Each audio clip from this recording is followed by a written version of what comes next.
Hi, my name is Gautam and I actually stay in Malkajgiri itself. I had this back pain. It's been 1.5 years. I have tried many treatments like chiropathy, oil massage, physiotherapy especially, but it didn't work out as much like what I expected. I strongly suggest homeopathy. You people can carry on with the homeopathy. Area Malkajgiri and doctor name is like Nageswar Rao and the clinic name is Neocare Homeopathy. నమస్కారం. ఓం గం గణపతి నమ. ఓం శ్రీ మాత్రే నమ.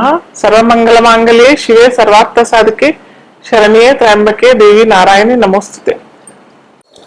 ధను రాశి వారికి వృషభ రాశిలో సంచరిస్తున్న గురు ఫలితాలు ఎలా ఉంటాయి ఇప్పుడు తెలుసుకుందాం. రేపు మే 1వ తేదీ మనకి గురు వృషభ రాశిలోకి బుధవారం అష్టమ తిథి రోజు గురు సంచారం జరగడం జరుగుతుంది.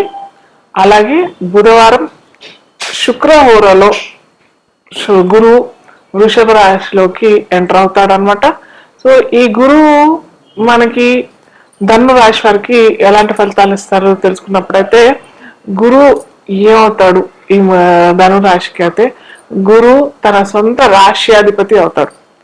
గురు ఈ ధనురాశికి అటు మీన రాశికి రాశ్యాధిపతి అవుతాడు కాబట్టి రాశ్యాధిపతి అటు చతుర్థాధిపతి అవుతాడు కాబట్టి మనకి పంచమంలో షష్టంలో సంచారణ జరుగుతుంది. అలాగే షష్టమాధిపత్యం వహిస్తున్న శుక్రుడు మిశ్రమ ఫలితాలు ఇస్తాడు ఈ ధనురాశి వారికి. కాబట్టి మిశ్రమ ఫలితాలనే చెప్పొచ్చు. మిశ్రమ ఫలితాలు ఎందుకనంటే యాక్చువల్గా షష్టాధిపత్యం ఎవరికైనా షష్టం సంచారంలో ఘరాహం ఎప్పటికైనా ఎవరికైనా అంత మంచి ఫలితాలు ఇవ్వడు. కాకపోతే ధను రాశ్యాధిపతి గురువు కాబట్టి గురు సంచారం వృషభ రాశిలో మిశ్రమ ఫలితాలు అని చెప్పవచ్చు. అధమ ఫలితాలు అయితే కావు, ఉత్తమ ఫలితాలని కూడా చెప్పుకోవడానికి వీల్లేదు. ఎందుకంటే షష్టాధిపత్యం షష్టమం అవుతుంది కాబట్టి ఈ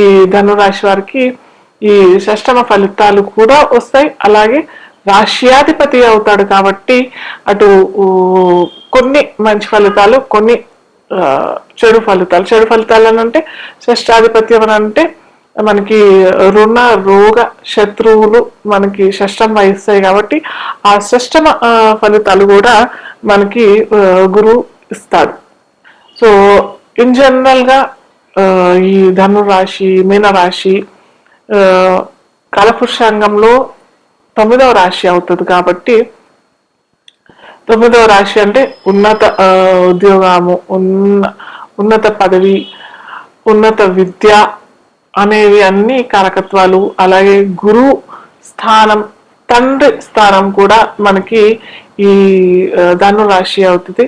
అలాగే మంత్రస్థానం అనేది కూడా గురువే అవుతుంది. కాబట్టి ఈ గురువు షష్టంలోకి వెళ్ళిపోయేసరికి ఏమవుతుందంటే కొద్దిగా ఈ కారకత్వాలన్నీ దెబ్బతినే అవకాశాలు, అంటే తండ్రికి ఏదన్నా అనారోగ్యం లేకపోతే గురువు నుంచి లభించాల్సిన జ్ఞానం వీరికి తక్కువ అయిపోవటము, అలాగే ఏదైనా తీర్థయాత్రలకు వెళ్దాము అని అనుకునే వారికి కూడా కొద్దిగా అంత మంచి ఫలితాలు సత్ఫలితాలు రాకపోవటము లేదా డిలే అవటము, అనుకున్న తీర్థయాత్రలు వీరు తిరిగి రాకపోవటము, లేదా ఆ తీర్థయాత్రలో ఖర్చులు ఎక్కువగా అవటము, ఇలాంటి ఫలితాలు మొత్తం మనకి ఈ గురువు వృషభ రాశిలో సంచారం జరుగుతుంది కాబట్టి వీరికి ఆ ఫలితాలు కలిగే అవకాశాలు.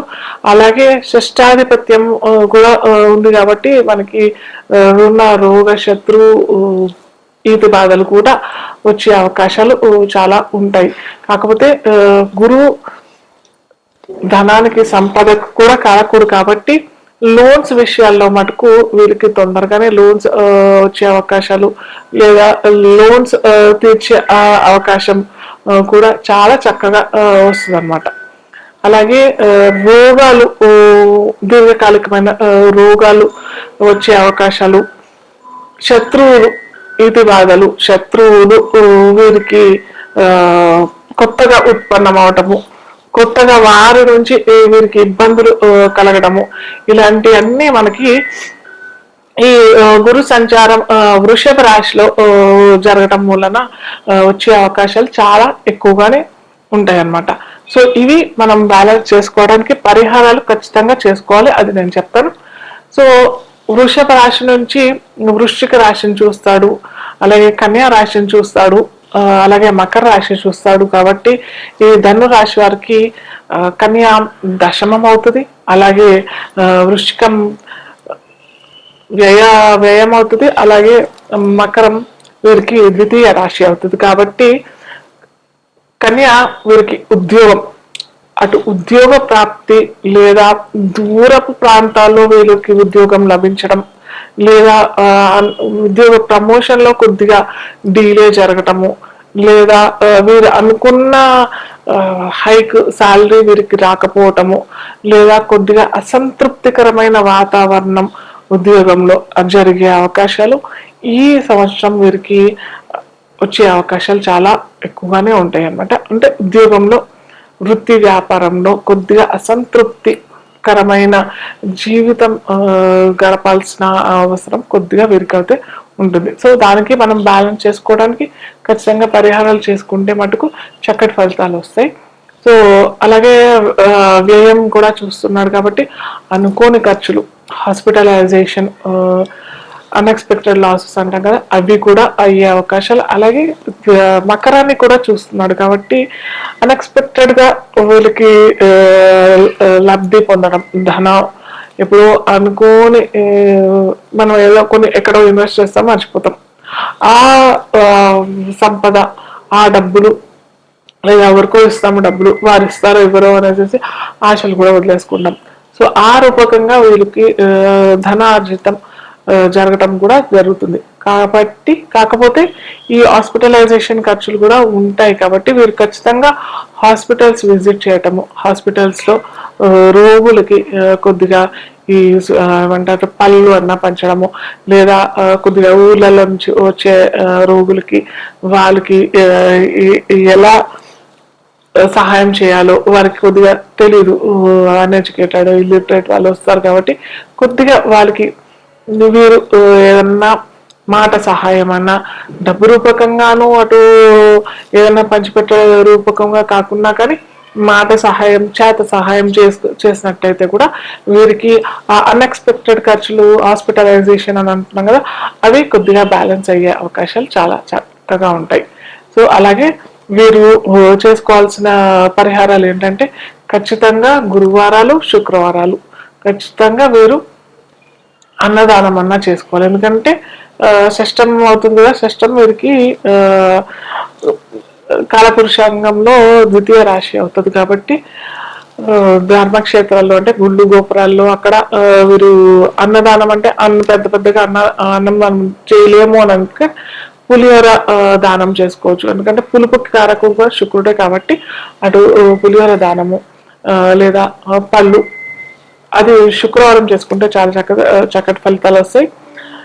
అన్నదానం గురువారం మటుకు వీరు మామిడి పళ్ళన్నా, అరటి పళ్ళన్నా, అరటి గెలలన్నా, లేకపోతే పూలు, చామంతి పూలన్నా ఇవన్నీ వారు అక్కడ దానం చేసుకుంటే, అలాగే శనగలు, కాబులు చెన అంటాం కదా, అది కూడా ఈ గురువారాలు చేసుకుంటే చక్కటి ఫలితాలు వస్తాయి.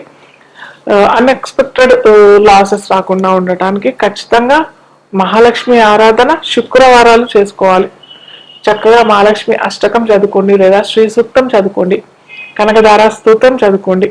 మనకి ఈ అన్ఎక్స్పెక్టెడ్ లాసెస్ కాకుండా ధనం నిరాటంకంగా రావటానికి ఆస్కారం ఉంటుంది. కనకదార స్తోత్రం లేదా మహాలక్ష్మి అష్టకం లేదా శ్రీ సూక్తం వీటిలో ఏదైనా రోజు వారిగా రోజు చదువుకుంటేనే చక్కటి ఫలితాలు వస్తాయి. మెయిన్గా అయితే ధనం గురించి, అలాగే రుణ రోగ ఈతి బాధలు అని అనుకున్నాం కదా, ఇవేమి రాకుండా ఉండడానికి ఈ పసుపచ్చ వస్తువులు, వస్త్రాలు, పళ్ళు, పువ్వులు ఇవన్నీ కూడా గురువారం చేసుకుంటే చాలా చక్కటి ఫలితాలు వస్తాయి.